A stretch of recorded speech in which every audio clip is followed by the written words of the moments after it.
இல்ல இன்னைக்கு கிளைமேட் ஜில்லுன்னு ஜம்முன்னு இருக்கலாம். ஆமா சூப்பரா இருக்கு. சூப்பரா இருக்கு. ஏதாவது டீ குடிக்க போமால?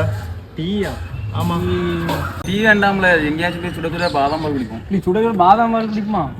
நம்மளே அப்ப சுட சுட பாதாம் பால் ரெடி பண்ணி குடிப்போம். எப்படி நம்மளே ரெடி பண்ணி குடிப்போம்? எப்படி ஓகே தானே?